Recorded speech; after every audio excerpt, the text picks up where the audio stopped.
E se você pudesse aprender qualquer coisa 10 vezes mais rápido? Tem um cara chamado Scott Young. Ele decidiu que ele ia fazer o curso de ciência da computação do MIT, uma das mais prestigiosas faculdades do planeta, em menos de um ano. E ele conseguiu. No outro ano, ele resolveu que ele ia aprender idiomas, e em menos de 12 meses ele aprendeu português, francês, mandarim e coreano de maneira fluente. Depois do seu sucesso, ele acabou virando palestrante e virou autor best-seller do livro Ultra Learning, em que ele descreve o que está por trás da mágica do aprendizado, que em uma palavra a gente pode chamar de meta-aprendizagem, que é a sua capacidade de aprender a aprender. E no vídeo de hoje eu vou compartilhar com você 5 dos segredos da meta-aprendizagem que vão fazer com que você aprenda 10 vezes mais rápido. Princípio número 1.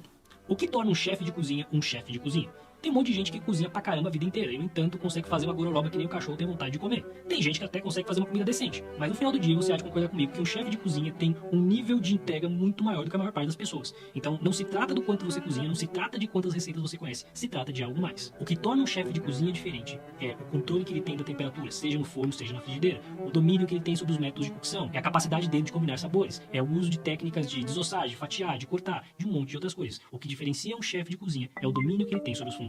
Qualquer habilidade é composta por vários fundamentos. E quanto mais claro você tiver na cabeça quais são os fundamentos da habilidade que você quer desenvolver e ser capaz de dominá-los, melhor você vai desenvolver essa habilidade. O que me leva ao princípio número 2. Vamos supor que você quer aprender uma nova língua. Você poderia, sei lá, por exemplo, pegar o dicionário, abrir ele e dar uma olhada nas palavras que tem lá e tentar decorar as palavras do dicionário uma por uma. Provavelmente, se você seguir esse método, você ia ter 78 anos e ainda não ia ter conseguido aprender esse troço. Uma alternativa um pouco melhor, que ainda não é ideal, é você, sei lá, pega um avião, vai pro país que tem a língua que você quer aprender e beleza, pelo menos você tá imerso no contexto, né? Mas no final do dia, você pode ir além.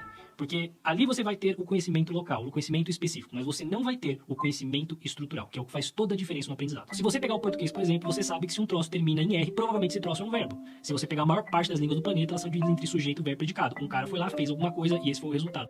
E quando você compreende isso, isso ajuda você a estruturar o seu aprendizado de uma forma muito mais rápida. Você consegue identificar padrões que te permitem acelerar o seu desenvolvimento, o seu aprendizado de uma maneira muito mais rápida. E qualquer tipo de coisa que você queira aprender já foi em alguma medida estruturada por alguém. Então, se você quer aprender um troço novo, um dos primeiros passos que você tem que ter é compreender como esse conhecimento que você tem está estruturado para você garantir que você consegue aprender o mínimo possível, que você vai poder replicar padrões e acelerar drasticamente o seu conhecimento. O que me leva ao princípio número 3. Se você fez faculdade, você vai ter notado que o que você aprende na sala de aula é estupidamente diferente do que é exigido de você no mundo real do trabalho.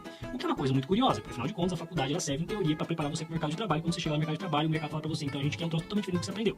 E esse descompasso se deve a uma série de razões. Mas em relação ao conhecimento, tem um grande problema que é o conhecimento na sala de aula, na faculdade, nos métodos de ensino tradicionais, eles tendem a ser extremamente indiretos. Você vai aprender a teoria, você vai aprender a abstração e a partir disso você precisa se virar para aplicar esse troço conforme for necessário. E essa abordagem é muito problemática. Primeiro porque a gente é muito ruim como ser humano para lidar com conceitos abstratos. É difícil pra gente compreender esse troço. Então é mais difícil de você absorver esse conhecimento.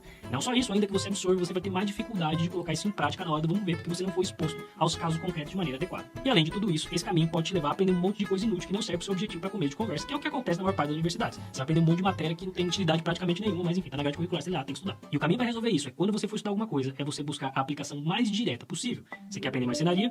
Vai aprender a fazer uma tábua. Você quer se tornar um desenvolvedor? Vai programar alguma coisa. Você quer aprender design de interiores? Vai fazer um projeto. Porque quando você tá com um projeto específico e concreto na mão, fica muito mais fácil que tipo de conhecimento você precisa para desenrolar aquele troço. E aí você vai ser muito mais direcionado para o aprendizado essencial. Isso, inclusive, é a razão pela qual imersões costumam funcionar bem. O cara que vai lá para outro país aprender uma língua é útil porque ele tá num contexto absolutamente direto com o que ele vai usar na prática. Se você quer aprender francês para passear na França e conversar com francês, o tipo de conversação e uso que você vai ter é exatamente aquele que você vai ter se estiver lá no país para começo de conversa. Então, isso faz com que você consiga ser muito mais direcionado para o que você busca e evite se perder com um monte de coisas necessárias que é o que o ensino tradicional costuma oferecer para você. O que nos leva ao princípio número 4. Não é curioso que jogadores de futebol precisem treinar? Pô, o cara passa a vida inteira dele fazendo esse troço. O cara joga bola toda semana. Por que esse cara precisa de treino, afinal de contas? Se o objetivo, como eu acabei de dizer, é você ter a prática mais direcionada possível para a atividade-chave que você quer, não faria sentido esse cara só jogar bola e não ter treinos? Então, não exatamente. Porque se você quer um aprendizado otimizado, você precisa combinar prática com treinos de uma maneira bastante específica. Vamos imaginar, por exemplo, que você queira aprender a cantar, mas quando você canta parece que alguém está estrangulando um gato. Se você simplesmente ficar cantando, você não só vai torturar as pessoas à sua volta, como a sua curva de aprendizado provavelmente vai ser muito lenta.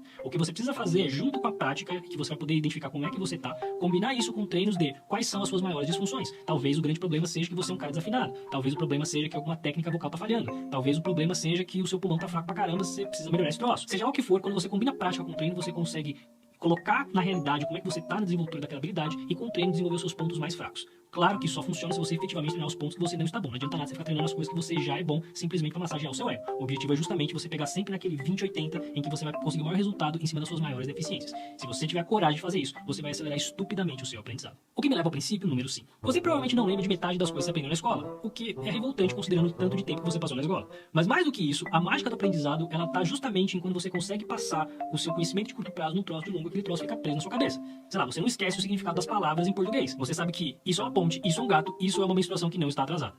Mas fato é, o padrão que você vai ter na sua vida é que você vai esquecer da maior parte das coisas que você aprende. E se você quer garantir que isso não vai acontecer com você, dá uma olhada nesse vídeo aqui, em que eu vou te contar como eu lembro de absolutamente tudo que eu leio.